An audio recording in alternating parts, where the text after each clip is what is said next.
Mais quand j'y repense, là, ça me fait rigoler, mais à ce moment-là, je perdais tellement d'argent que je rigolais pas du tout, hein. Parce que du coup, je voyais bien que je faisais flamber des euros à une vitesse grand V.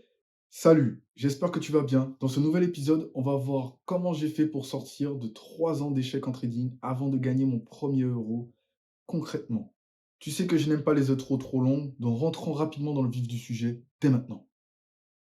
On va faire ça maintenant. Pour te donner du contexte, il faut savoir que quand j'ai découvert le trading, je ne m'attendais pas à tomber sur un univers aussi complet et aussi loin, mais loin de tout ce que j'avais déjà vu auparavant dans le monde du business ou des marchés financiers. Il y a plusieurs choses qui m'ont vraiment attiré dans le trading. La possibilité de trader à partir d'un portable, une connexion Internet et cette liberté en soi de pouvoir se déplacer et d'avoir toujours accès au marché 24 heures sur 24, 5 jours sur 7. Je tiens à te dire que j'étais un peu biaisé à mes débuts parce que effectivement, j'avais vu pas mal de vidéos de personnes qui me montraient en fait leur lifestyle, des films aussi qui me montraient le lifestyle des traders aux États-Unis et je me suis dit waouh, je veux cette vie-là moi aussi. Donc du coup, c'est comme ça que ça a commencé à me donner vraiment un intérêt concret. Il y a aussi une personne, donc c'est un ami que j'avais à l'époque, qui s'est lancé dans le trading avant moi et qui me parlait systématiquement, mais tout le temps de ça, à chaque fois que j'allais le voir. Et autant te dire que je le voyais souvent. Donc, au bout d'un moment, j'ai commencé à me poser des questions et me dire, ça peut être intéressant, peut-être de regarder et écouter plus attentivement ce qu'il a à dire. Ah, les débuts, les fameux débuts. À mes débuts, comme peut-être toi aussi, j'ai commencé avec les MLM, mon ami. J'ai commencé avec les MLM. Donc, j'ai commencé avec une société qui s'appelait Qvera à l'époque. Et ensuite, j'ai quitté Qvera parce que je trouvais qu'au final, j'apprenais pas réellement à faire du trading. J'apprenais plus à recruter des gens. Et par la suite, j'ai enchaîné avec un autre MLM qui disait justement pouvoir nous apprendre à faire du trading, mais ça n'a pas été le cas. Et cette société s'appelait MB, je crois, à l'époque, quelque chose comme ça. Ils n'ont pas fait long feu puisqu'ils ont fermé. Et à partir de là, je me suis dit, ah, c'est plus possible. Et là, je te parle de quelque chose qui s'est passé entre 2016 et 2017. Ça m'a pris du temps à comprendre que ces sociétés n'étaient pas faites pour moi, en fait. Ça m'a vraiment pris du temps à comprendre ça. Et quand j'avais compris, j'ai commencé à chercher sur Internet pour pouvoir trouver en fait des réponses à mes questions, pouvoir trouver des réponses à comment je vais pouvoir apprendre à faire du trading, comment je vais pouvoir apprendre à concrètement gagner de l'argent à partir de ces graphiques que je ne comprenais strictement rien. Les MLM, personnellement, je ne les vois pas comme une erreur parce qu'au début, je ne m'y connaissais pas. C'est pourquoi quand j'ai rejoint un MLM et qu'aujourd'hui je ne suis plus du tout dans les MLM, je ne peux pas critiquer leur business model, puisque leur business model, c'est quoi? C'est de recruter des personnes avec une prestation de service qui est liée au marché financier. Concrètement, moi, c'est comme ça que je le vois. Peut-être que certains diront non, on apporte de la valeur, si vous voulez, mais le but dans tous les cas, c'est d'apporter de la valeur dans votre service d'une manière ou d'une autre. De mon côté, aujourd'hui, comme je te le disais juste avant, je ne vois pas le MLM comme une mauvaise chose, puisque certaines personnes ne veulent pas réellement apprendre à devenir trader. Ils veulent plus gagner l'argent qui sort du trader et pas vraiment le faire eux-mêmes, en fait. Et moi, j'étais de ceux qui voulaient apprendre à pêcher par lui-même. Apprendre à pouvoir récolter ce poisson sans que quelqu'un ne soit systématiquement là à me dire, clique ici, mets ton TP ici, mets ton stop loss là, patiente. Ah ben, on a perdu, c'est pas grave. Écoute, j'ai fait une erreur d'analyse, etc., etc. Non, non. Je veux pouvoir apprendre à pêcher ce poisson moi-même. Donc, j'ai cherché des solutions. Et c'est là que justement, j'ai commencé à tomber dans un univers plein et plein et plein de requins. Par la suite, j'ai fait la connaissance d'une certaine personne. Et cette certaine personne m'a aidé justement à apprendre les bases. Elle m'a appris les vraies bases du trading. Donc, c'est quoi un chandelier, c'est quoi une tendance, comment la tendance fonctionne. Il me l'a appris à sa manière. Ce n'est pas la manière dont je vois le marché aujourd'hui, mais il me l'a appris à sa manière. Et à cette époque, ça me suffisait amplement pour pouvoir commencer à trader, selon moi. Il faut savoir aussi que de son côté, il m'a un peu poussé et m'a permis de gagner mes premiers euros sur les marchés, en me donnant en fait justement des indicatifs sur, voilà, là il y a une opportunité ici, essaye de la comprendre, si tu la comprends, tu peux la prendre, tu la prends pas, c'est toi qui vois. En gros, c'était plus comme ça, pour pouvoir m'aider justement dans cette phase d'apprentissage à aller vers le trade en me donnant en fait quelques miettes de pain pour voir en fait est-ce que ce sens, je le comprends? Si je le comprends pas, je le prends pas. Et ça m'a permis, en fait, de pouvoir passer un compte de 200 € à 8 000 € en quelques semaines sur, à l'époque, eToro. Alors, il faut savoir tout de suite, je t'arrête tout de suite. Il faut savoir direct, que je n'y connaissais rien au money management. Je ne savais pas du tout ce que je faisais.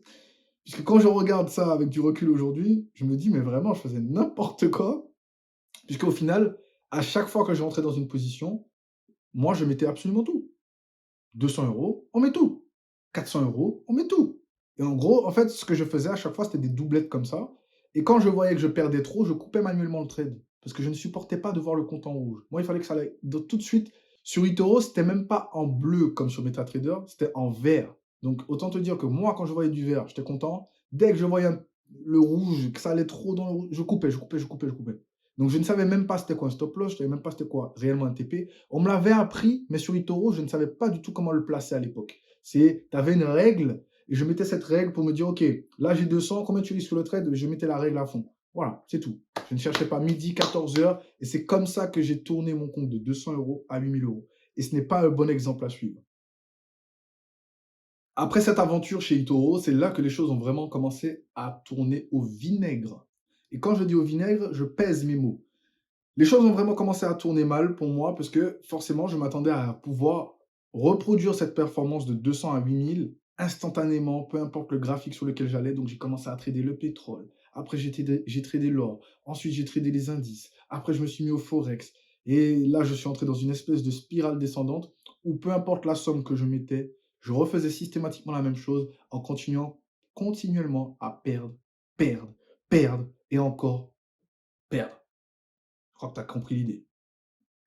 Pour moi, le fait de rentrer sur les marchés sans forcément avoir de connaissances, ça a été une grosse erreur majeure parce que je ne savais concrètement pas ce que je faisais. C'est comme si aujourd'hui, je vais conduire et qu'on m'a même pas appris à conduire en fait. Au-delà du fait de connaître le code de la route, tout ça, mais juste passer une vitesse, tenir le volant correctement, comprendre qu'il faut regarder à gauche et à droite, la base de la voiture même, avant même de parler de les panneaux, et cetera. Déjà ça, je ne savais même pas. Donc dans le trading, pour moi, la connaissance, c'est ça. Comprendre les panneaux, donc le code de la route, et ensuite déjà savoir comment je conduis mon véhicule, mon capital, ce que je ne savais concrètement pas. Et là, pour solutionner ça, j'ai pris une formation auquel je m'attendais à ce que cette formation puisse m'apporter quelque chose de bénéfique.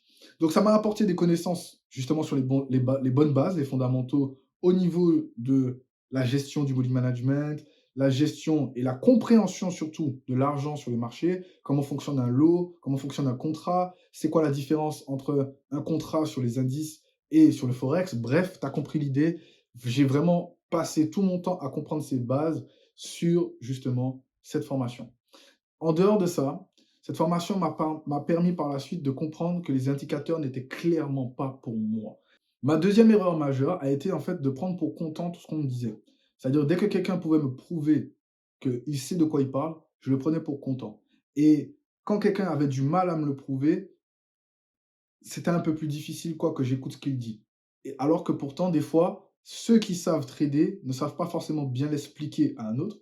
Et ceux qui ne savent pas trader, des fois, ben, ils savent te l'expliquer, mais ils ne savent pas comment te dire comment l'implémenter. Et dans cette formation, c'est ce que j'ai vécu. J'ai eu de très bonnes explications, une très mauvaise implémentation. L'implémentation, c'est le fait en fait de pouvoir appliquer l'information obtenue au marché, concrètement. Et ça, j'ai eu du mal, mais quand j'y repense, là, ça me fait rigoler, mais à ce moment-là, je perdais tellement d'argent que je rigolais pas du tout, hein. Parce que du coup, je voyais bien que je faisais flamber des euros à une vitesse grand V et j'avais beau pouvoir en discuter autour de moi. On me dit: «Non, t'inquiète, c'est normal de perdre de l'argent au début». Oui, c'est normal, mais il y a une mesure quand même à prendre. Quand tu perds 10 000 euros au bout d'un moment, faut remettre les choses dans leur contexte, quoi. D'accord? Comme j'ai tendance à le dire et que je l'ai déjà dit à plusieurs reprises dans des vidéos, j'ai appris de mes erreurs. Et en fait, l'échec m'a permis de devenir meilleur. Parce que, à partir du moment où j'ai compris que je faisais mal certaines choses, j'ai continué à me documenter, continué à trier l'information, puisqu'il y a énormément d'informations, et au fur et à mesure, trouver en fait une route dans cette obscurité du trading. Puisque, au-delà du fait de pouvoir trader et de gagner de l'argent, je voulais vraiment comprendre le pourquoi. Pourquoi ça marche comme ça? Pourquoi c'est comme ci? Pourquoi c'est comme ça? Un peu comme les enfants. Toujours à demander: «Oui, mais pourquoi? Pourquoi? Pourquoi? Pourquoi? Pourquoi? Pourquoi?» Et bien, j'étais vraiment comme ça. Et je peux te dire que j'ai même pris, puisque après la première formation, j'ai pris une autre formation et je me suis fait virer de la deuxième formation parce que je posais trop de questions. Tu imagines ça? Voilà, ça m'est arrivé. Le gars, il en avait marre parce que je demandais trop de choses. Je posais trop de questions. Et pour lui, au bout d'un moment, c'était juste un ras-le-bol. Il en avait marre. Donc, il m'a remboursé et m'a viré de la formation. Par la suite, j'ai encore pris une nouvelle formation où j'ai appris encore de nouvelles informations. Et j'ai enchaîné comme ça sur 6, 7 formations, quasiment 8. Parce que du coup, il y a des formations, c'était plus du coaching. Et d'autres, c'était vraiment une formation où tu payes quelqu'un, il te donne des vidéos à regarder. Et en gros, tu suis les vidéos. Et après, c'est censé, boum, devenir rentable. Et ben non, ça n'a pas marché comme ça pour moi. Peut-être que pour certains, ça en a marché. Mais pour moi, ça n'a pas marché comme ça. Quand j'ai continué dans mon aventure, pour apprendre de mes échecs, j'ai commencé en fait à avoir une maturité dans le trading. Puisque entre-temps, il y a eu 2-3 années qui sont passées.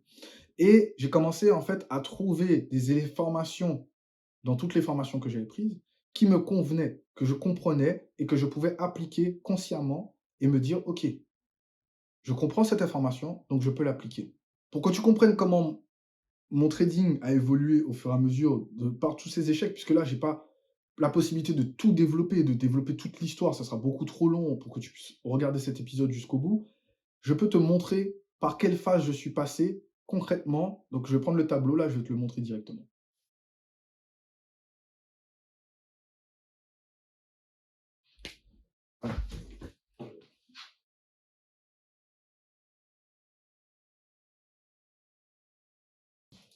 Alors, j'espère que tu vois bien mon tableau. Donc là, je vais te montrer les étapes par lesquelles je suis passé pour pouvoir devenir rentable. Donc, il faut savoir qu'au début, quand tu rentres dans le trading, tu es dans une phase de compétence, incompétence inconsciente. C'est-à-dire que tu ne sais pas que tu ne sais pas. OK? Donc, c'est la première étape. L'incompétence. Je ne savais pas que je ne savais pas, puisque je ne connaissais pas le trading au début, donc je ne savais pas que je ne savais pas. Au fur et à mesure de mon évolution, je sais que je ne sais pas. On est d'accord? Je sais que je ne sais pas ces choses qui me permettent de trader. Je sais que je ne comprends pas un chandelier. Je sais que je ne comprends pas le graphique. Je sais que je n'arrive pas à placer un stop loss et un TP. Si on reprend l'exemple de Itoro que j'ai cité juste avant. Donc à partir de là, l'incompétence devient consciente. Quand cette incompétence devient consciente, je dois me former, je dois apprendre. Donc, je fais des formations et ainsi de suite. Et après, j'apprends ces informations, je les teste, je les pratique. Je cherche à encore devenir meilleur, à pouvoir obtenir des informations qui me permettent justement d'évoluer et de me dire, OK, real, do it better, fais-le mieux. OK? Donc là, on passe à la compétence consciente. Pour bien te l'expliquer, consciemment, j'applique l'information que j'ai eue et en appliquant cette information, j'obtiens des résultats qui me permettent de continuer à évoluer. Et quand tu arrives au sommet, donc il y a encore un sommet au-dessus que je n'ai pas mis, juste ici. Mais avant de passer à l'étape suivante, c'est quoi la prochaine étape d'après toi? Ben, c'est la compétence inconsciente. Ça veut dire que je le fais sans même plus y penser. Je vois le graphique, je sais ce qu'il y a devant moi. Je vois un chandelier se développer, je sais si c'est un chandelier baissier ou haussier. Donc, pour certains d'entre vous qui utilisez des indicateurs, ce n'est pas mon cas, mais pour certains d'entre vous qui utilisez des indicateurs, c'est la manière de se dire, là, je sais que l'indicateur fait ça. Là, je sais ce que veut dire quand l'indicateur fait ci. Et c'est ça, la compétence inconsciente. La personne qui m'a appris ça me l'a appris d'une manière simple. Est-ce que tu réfléchis quand tu fais les lacets de tes chaussures? Non. Donc c'est de la compétence inconsciente. Tu réfléchis quand tu te brosses les dents? Non. Tu te brosses les dents. Tu te dis pas comment il faut que je fasse. Voilà, tu as plus de 2 ans. Normalement, si tu regardes cet épisode, tu n'as pas 2 ans. Donc tu sais comment te brosser les dents.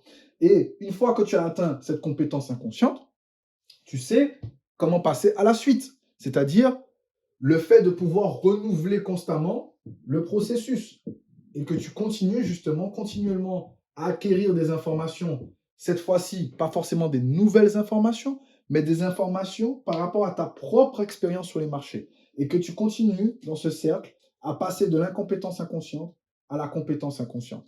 Et c'est comme ça que j'ai pu solutionner justement mon évolution et que j'ai transformé progressivement mes échecs en réussite. Ça ne s'est pas fait du jour au lendemain. Donc, je vais enlever le tableau et on va continuer juste sur la suite. Donc pendant toutes ces années, j'ai échoué. J'ai continué à échouer. Et je me suis juste pas mis dans une bulle de me dire: «J'échoue, c'est nul, je suis nul». Jamais, je me suis jamais mis dans ce moule. Il y a eu des moments effectivement où j'ai arrêté de trader consciemment et je me suis dit: «Là, je peux plus continuer comme ça à perdre de l'argent», donc je me suis juste arrêté de trader.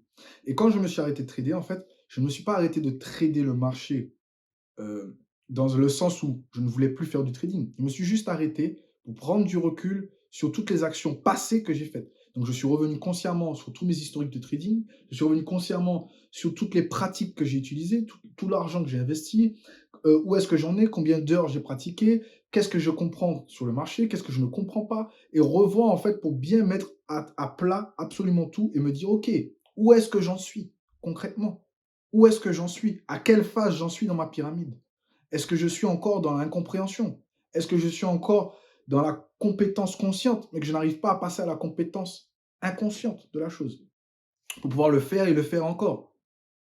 À partir de là, une fois que j'ai compris tout ça et que j'ai pris une fois une pause, 2 fois une pause, 3 fois une pause, tout en ayant toutes les formations que j'ai prises et en continuant à vivre des échecs continuellement. Alors c'est pas facile, je te l'accorde. C'est vraiment dur de systématiquement perdre en trading et qu'en plus j'avais bien sûr des petits gains, mais quand je te parle de réellement gagner en trading, je te parle de finir au moins un mois en positif. J'ai pas connu ça pendant 3 ans. Ça te rend dingue. 3 ans d'affilée où tu ne finis même pas un mois en positif. Tu arrives à faire des sommes astronomiques, mais ton incompréhension de ce qui se passe réellement sur le marché et le fait de ne pas avoir de plan, de ne pas avoir de structure, de ne pas avoir une cohérence dans ce que je fais, te fait tout perdre. Tu arrives à la fin du mois, tu as zéro. Tu as peut-être encore ton compte de trading, mais tout le profit que tu as fait là, il est parti en fumée, parti en miettes. Ça me rendait complètement dingue, ça. Ah, ça, je peux te dire, même là, je sens encore le truc. Il y a des nuits où j'ai pas dormi à cause de ça. Heureusement pour moi, au fur et à mesure, les choses ont commencé à évoluer. Les choses ont commencé à se mettre en place petit à petit. J'ai commencé à me construire ma base, puis j'ai commencé à bâtir à partir de cette base. Et au fur et à mesure, je renforçais mes bases tout en continuant à construire en hauteur. Renforcer mes bases, construire en hauteur, renforcer mes bases, construire un peu plus haut, encore un peu plus haut, encore un peu plus haut. Il faut vraiment que tu puisses imaginer ça comme un processus, puisque c'est comme ça que je le voyais à ce moment-là. Je l'ai vu comme un processus, j'ai continué à avancer, et c'est là que j'ai commencé à accumuler des gains encore et encore et encore et encore et encore et encore et à me dire: «Waouh, ça y est, ça marche. Ça y est, ça marche». Il y a pas mal de choses qui ont eu lieu durant tout ce processus pour que je puisse justement devenir meilleur, devenir mieux, devenir plus performant, devenir aussi plus rationnel, cohérent dans mon trading et tout ça, je te le présenterai au fur et à mesure des vidéos que je sors sur ma chaîne. N'hésite pas à t'abonner, ça me ferait extrêmement plaisir de pouvoir te compter dans cette aventure. Dans les nouveaux formats de vidéos que je sors, je ne donne plus de conseils directement. Je ne te dis pas fais ci ou fais ça. C'est fini ça. Ce temps-là, il est terminé. Maintenant, je vais te dire concrètement ce que j'ai vécu et ce qui a marché pour moi. Je vais te montrer les étapes par lesquelles je suis passé et ce qui a marché, ce qui n'a pas marché. De façon transparente. Ça change rien. Je te montre les choses. Et si, parce que au final, j'ai constaté que quand je dis concrètement ce qu'il faut faire, les gens ne le font pas vraiment. Par contre, peut-être que si je te raconte une histoire, tu vas peut-être t'en rappeler comme si c'était un microfilm que tu as regardé et que tu vas pouvoir l'implémenter. Là, dans mon histoire, j'ai commencé en 2016. La première année, elle était nulle.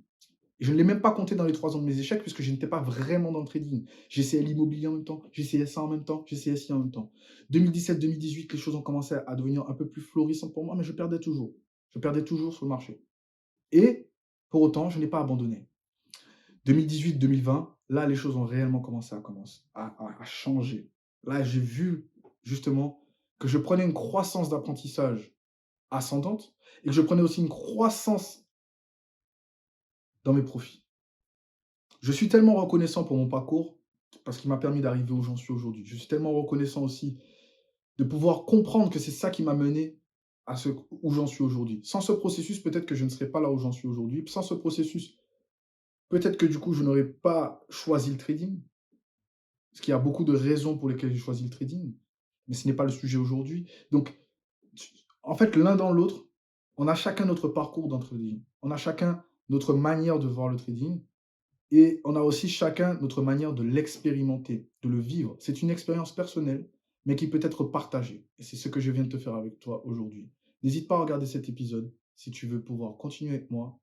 Et je te dis à tout de suite de l'autre côté. Tu connais déjà, il faut appuyer dessus. J'espère que tu as liké cet épisode parce que Chaque pouce bleu me rend plus heureux. Et oui, de temps en temps, une petite rime, ça fait du bien. Donc n'hésite pas, l'épisode, il est là.